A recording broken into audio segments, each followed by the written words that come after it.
Hello everybody, this is Federation of Global Merchants, and today I'm just going to be continuing our just the reading of 7 Secret Keys to Prosperity and Abundance by Daniel Cordoy, if you can see it.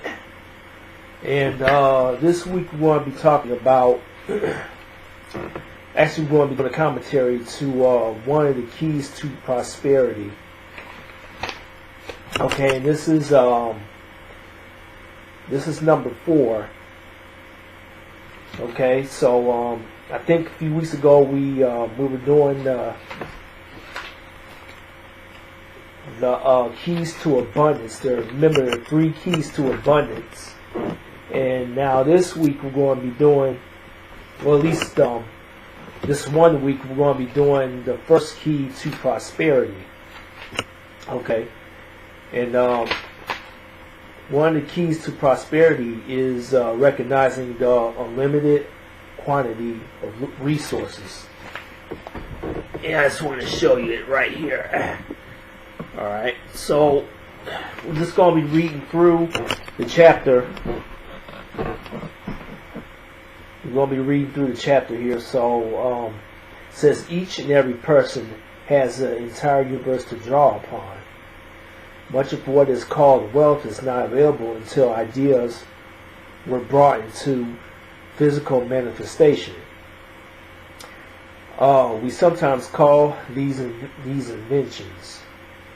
The invention of machines to harness electricity has provided mankind access to computers, electronic lights, electronic fans, electronic furnaces, heat pumps, air conditioners, just to name a few. Conveniences that would not be available otherwise. When 2 people are raised in the same environment, one remains at an average income level of income or achievement, while the other achieves great riches or fame.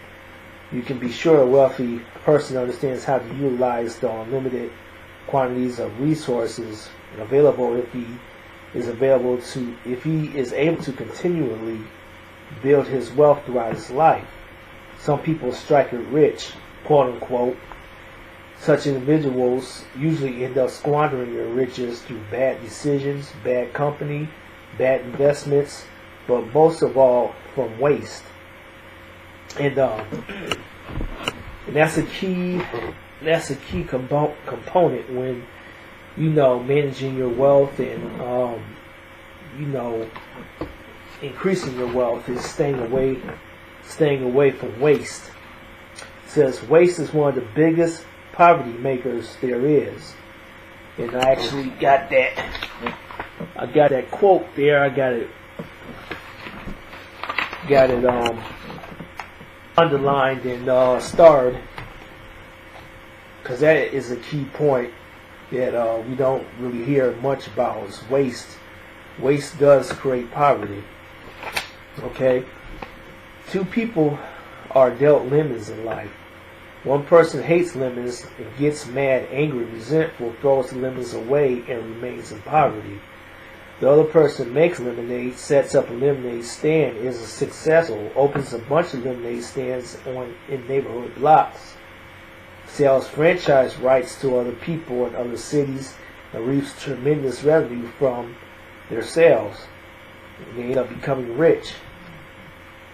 The best way to gain fulfillment in one's occupation and be prosperous also is to discover that you really enjoy doing and then create a way to make money at it. Often this takes the form of a hobby at first, and then the hobby develops into a full-time business. You possess a skill or a talent that you enjoy doing. Perhaps at first you don't even have a skill in a particular area you are interested in. What you do possess is a strong desire, a powerful will, a physical goal, a spiritual idea that will get anyone along the long way in life. At first you are working at a job for a business or a company you do not own. In effect, you are working for someone else in order to make ends meet. You pay your bills by providing your labor for someone else, and developing your hobby. By developing your hobby, you're passing into your own, to a business of your own. In effect, begin working for yourself. Your labors, which are an act of love and joy for you, can be directly translated into profits for you rather than going through the middleman of someone else's business. The return on your activity, energy, and action are returned directly to you. You are doing and creating what you find enjoyable and fulfilling rather than working at some mind-numbing position for some nameless, faceless person you have never met. It is only when you are clear in your own mind about what you want to produce that the avenues of opportunities will open up to you. Okay? And all right. And just going back and just reading this, just going to read some things. You know, we live in a universe that is pretty much limitless in resources, whether we like it or not. You know, the universe is filled with resources, and it's pretty much an unlimited quantity. You know,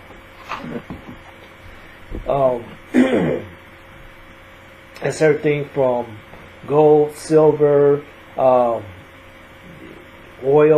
I mean, you got whole entire planets that are nothing but natural gas and oil, and just all types of resources that are on these planets. And there's millions and billions of planets that are out there just in this galaxy, and there's millions of galaxies out there as well, and they're all filled with resources. This planet is filled with resources. A lot of our, truth be told, a lot of our oil, a lot of our gold and silver are really under the ocean floor, waiting to be discovered. I know they don't tell you that in mainstream media, but I think sometime in the future, ocean-based mining, as well as asteroid mining, will probably be pretty popular investment, maybe in the next 50, 60, 70, 80 years. So it's something to think about. But yeah, we live in a universe that's filled with resources, and then we take those resources and we manifest physical things through our ideas that we get in our heads, and we call these inventions or creations or product creations or whatever. And then we take these creations and we sell them out in the open market. And this idea of creating things that are in our heads and through ideas and stuff like that, making them physical, is really the key to wealth building. And also finding marketplaces to sell your ideas as well is also key in learning how to market goods and services and things like that. That will actually bring you in money. And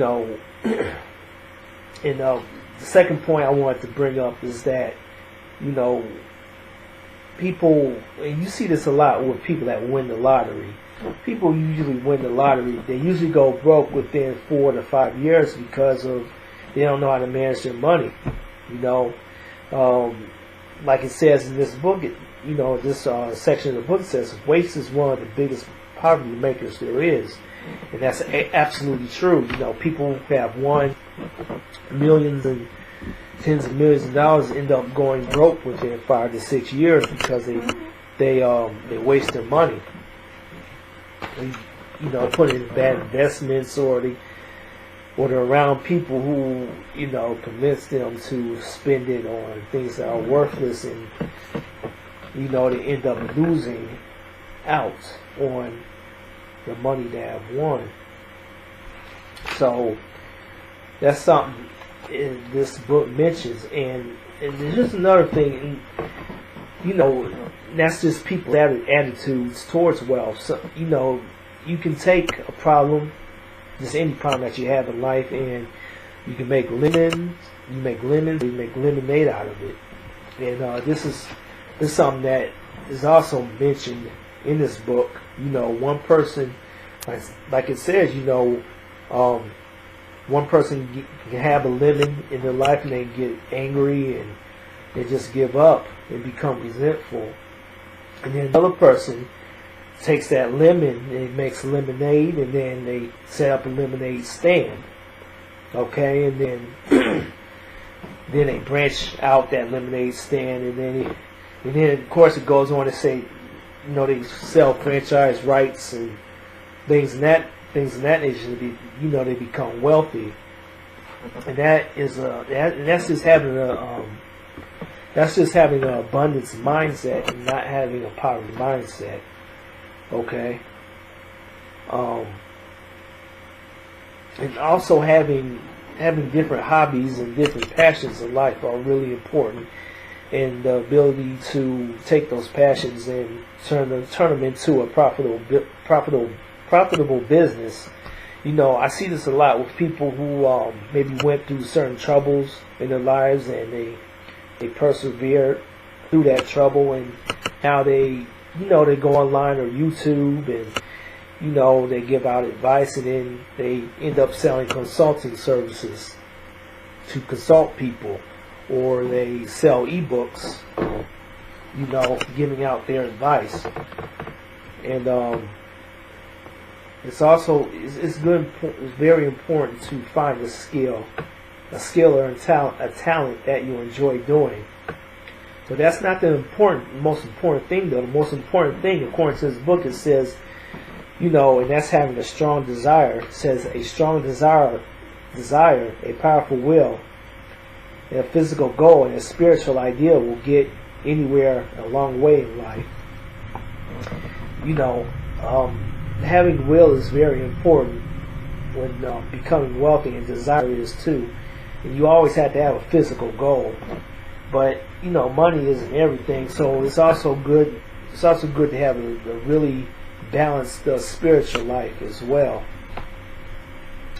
You know, it also says you truly never get wealthy working for anyone unless you know you can become a CEO or maybe invest in a stock or something like that. But a lot of your wealth is going to come from your own energies, your own business, pretty much, in creating ideas that are helpful and useful to people. Okay, and then just the last part of this, I just want to reiterate this and read it over again. It says, it is only when you are clear in your own mind about what you want to produce that the avenues or opportunities will open up to you. So I just wanted to